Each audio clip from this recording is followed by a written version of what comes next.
السلام علیکم ورحمۃ اللہ وبرکاتہ۔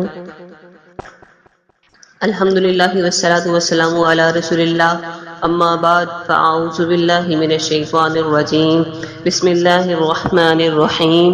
واللہ یدعو الی دار السلام ویہدی من یشاء الی صراط مستقیم، للذین احسنوا الحسنى وزیادہ ولا یرحق وجوہہم قتر ولا ذلہ، اولئک اصحاب الجنہ ہم فیہا خالدون۔ سورہ یونس کی آیت نمبر 25 اور 26 میں اللہ رب العزت ارشاد فرماتے ہیں، اور اللہ سلامتی کے گھر جنت کی طرف بلاتا ہے اور جس کو چاہتا ہے سیدھا راستہ دکھاتا ہے۔ جن لوگوں نے بھلائی کی ان کے لیے ویسی ہی بھلائی ہے بلکہ اس سے بھی زیادہ ہے، ان کے چہروں پر نہ سیاہی ہوگی نہ ذلت ہوگی، ایسے ہی لوگ جنتی ہیں جو ہمیشہ ہمیشہ جنت میں رہیں گے۔ معزز سامعات، امام نووی رحمۃ اللہ علیہ بیان کرتے ہیں کہ جنت والوں کی راحتیں ابدی ہوں گی۔ اہل سنت اور سارے مسلمانوں کا مسلک یہ ہے کہ جنتی جنت میں کھائیں گے پیئیں گے، وہاں لا تعداد لذتوں سے شاد باد ہوں گے۔ ان نعمتوں کی کوئی انتہا نہیں ہوگی، نہ دنیا کی نعمتوں کی طرح انہیں کوئی زوال ہوگا۔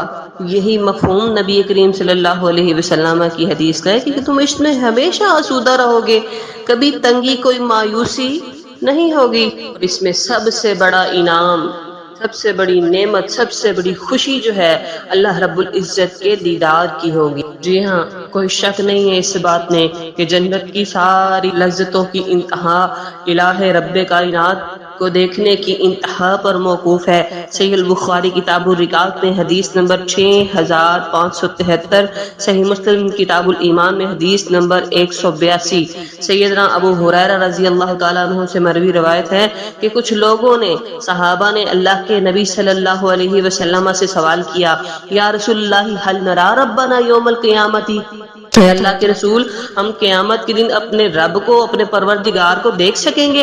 فقال رسول اللہ صلی اللہ علیہ وسلم هل تزارون فی الشمس لیس دونها سحاب، کیا تمہیں بادلوں کے بغیر سورج دیکھنے میں کوئی مشکل پیش آتی ہے کہ اگر بادل نہ ہو سامنے تو تم سورج کو دیکھنے میں کوئی مشقت محسوس ہوتی ہے؟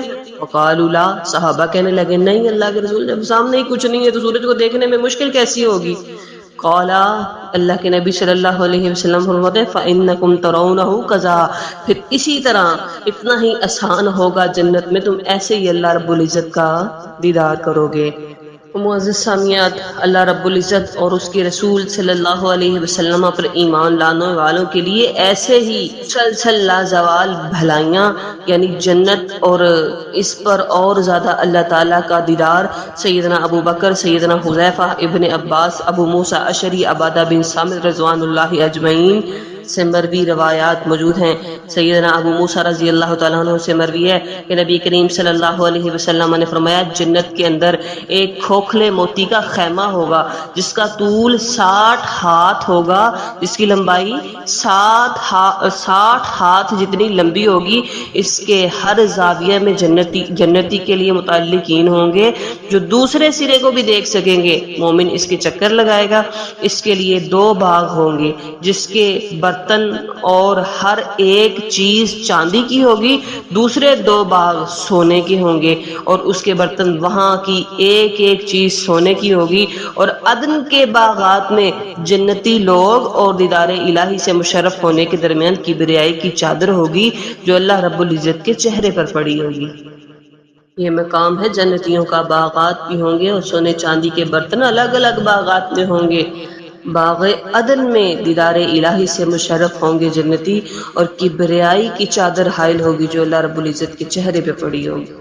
یہی نہیں، صحیح مسلم کتاب الایمان کے اندر حدیث نمبر 181، سنن ترمذی ابواب الصفات الجنت کے اندر حدیث نمبر 2552، سنن کبریٰ للنسائی میں حدیث نمبر 167، 7718 اور 11170 نمبر حدیث میں سیدنا صہیب رضی اللہ تعالیٰ عنہ کہتے ہیں کہ میں نے سنا رسول اللہ صلی اللہ علیہ وسلم نے جب جنتی جنت میں چلے جائیں گے تو اللہ رب العزت فرمائے گا کیا تم مزید کچھ نعمتیں چاہتے ہو کہ کسی اور چیز کی طلب ہے جس کا میں تمہارے لیے اضافہ کر دوں؟ وہ عرض کریں گے اے پروردگار، جنتی کہیں گے اپنے رب سے، اپنے پروردگار سے، کیا تو نے ہمارے چہرے کو روشن اور منور نہیں کیا؟ ہمیں سکون ہے، ہمارے چہرے روشن ہیں، منور ہیں، تو کیا تو نے ہمیں دوزخ سے بچا کر جنت میں نہیں داخل کیا؟ اس سے بڑی اور نعمت کیا ہو سکتی ہے کہ ہم جہنم سے بچ گئے، عذابوں سے بچ گئے، ابدی راحتوں میں موجود ہیں، ہمارے چہروں پہ سفیدی ہے، ہمارے دلوں کو راحت ہے، ہم جہنم سے بچ کر جنت میں ہیں۔ فرماتے ہیں پھر حجاب اٹھایا جائے گا، کیا ہے؟ اب جنتیوں کو تو پتہ نہیں تھا کہ اس سے بھی بڑھ کر نعمتیں ہیں، اس سے بھی بڑی سب انتہا کی نعمت ہے۔ پھر کیا ہوگا؟ حجاب اٹھایا جائے گا، اس وقت وہ اپنے رب کا جس طرح دیدار کریں گے، اس سے بہتر کوئی اور نعمت انہیں مہیا نہیں ہوگی، اس سے بڑی کوئی اور نعمت وہ نہیں محسوس کریں گے۔